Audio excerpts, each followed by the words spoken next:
Cowherd, who has a brighter future, Goff or Wentz? Goff has Sean McVay, and coaches make a huge difference.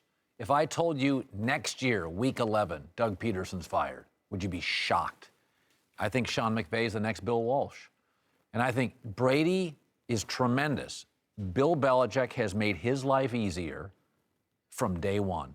When's the last time Tom Brady had a bad O-line? What's the first thing McVay did? Left tackle, John Sullivan center. I'm not saying quarterbacks, players are more valuable than coaches. But, man, you start looking at all these great quarterbacks. Fouts had Coryell. Brady had Belichick. Aikman had Jimmy Johnson. Find me the great quarterback who didn't have the great coach. Staubach had Landry. Bradshaw had Knoll. Which quarterback has better legs?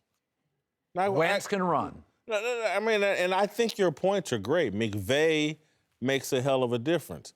Wentz's legs make a hell of a difference. Wentz started last year. We have more evidence, more film on Carson Wentz. Wentz right now has been playing the last few weeks without Jason Peters, their left tackle. We've seen Wentz over the course of these last two seasons deal with adversity and still continue to play. I don't disagree with you. I love Jared Goff. I wouldn't be so quick to say, though, that Carson Wentz somehow is going to take a back seat because he's got Sean McVay and the other guy's got Doug Peterson. I'm going to go with Wentz. Reason being, I like the leg aspect of it. But who's going to be the quarterback for Washington 3 seasons from now? Who's going to be quarterback for the Giants 3 seasons from now? Wentz is in a division to where we already know how he's playing. Peterson knows what he's doing. I think Wentz is going to continue to grow. Look at his division.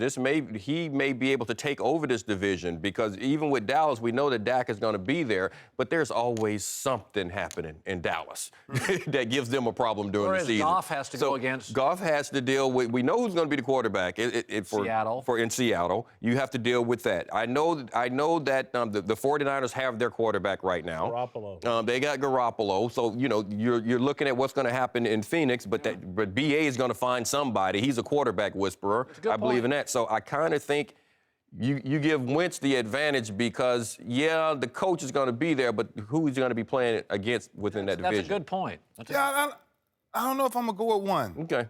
It's hard. Yeah, I might go with both because of both of them supporting cast. I think, we think about the coaching aspect. Oh, man, pick a side. No, well... we had to pick a side because I could have easily said both. Who would you rather face? I believe they're both going to have a good future, too. The reason why I'm saying that is because if you go back to the 94 Cowboys, if you go back to the 94 San Francisco 49ers, right? Yeah, Joe was great. Yeah, Troy was great. But do you know how many great players was on those teams? Mm-hmm. That's what made their career last so long. So you think about what Jared Goff has right now and a Todd Gurley. O-line, Aaron D-line. Donald. I'm just talking about the core. You think about what right now Carson Wentz has.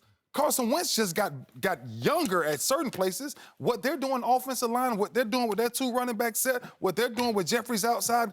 I'm just saying the supporting cast is lined up for both of these guys to have incredible success. If I was to lean one way, maybe Jared Goff, but really, I'm telling you, I just think both of these guys, I watched Philly very close, and I said, man, they're wise in certain areas. They got the right veterans in certain areas. Then they got the right young talent.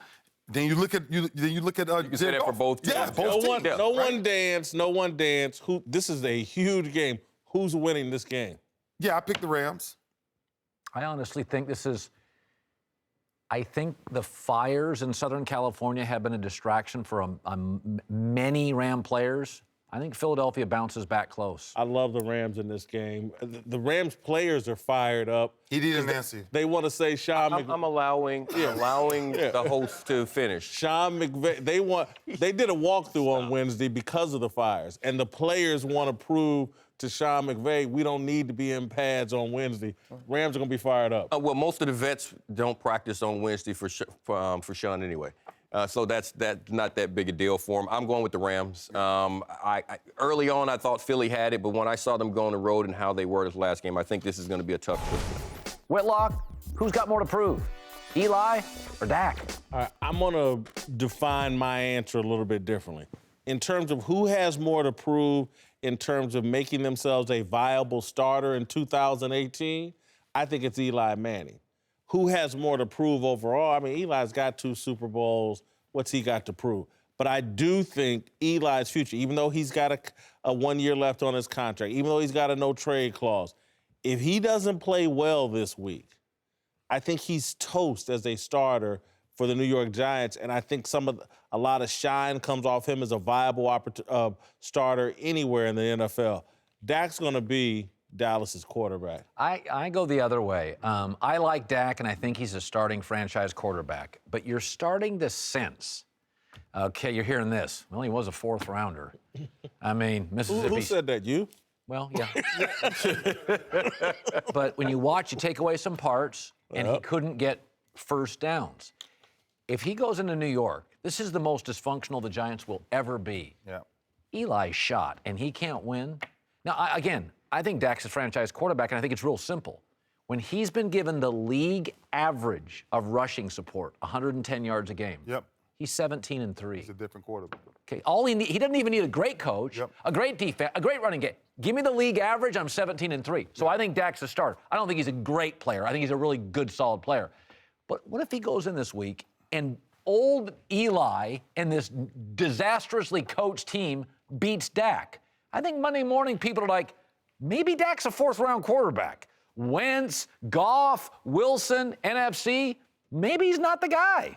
It doesn't matter. It's Dak. This is an easy one. Easiest question all day. It's Dak. It doesn't matter what Eli Manning does. Right. He's Eli Manning. We all know who he is. Period. It has no bearing, even for next season, has no bearing. This game, if Eli goes and throws 10 touchdowns and they are perfect strikes, it's not going to change how you feel about Eli Manning. Exactly. There's nothing he can do. What if he goes the other way? If he goes the other way, you're going to say Eli had one of those days. It's not going to change who he is. For a year. So this is Jay Cutler. No matter what anyone thought about him, when they needed a quarterback this year, what happened? Jay Cutler's my starter. I mean, Blaine Gabbert, you can just go down the list. When they're going to go to these guys because they have film on them. They know that they can run an offense. They can get you in and out of the huddle.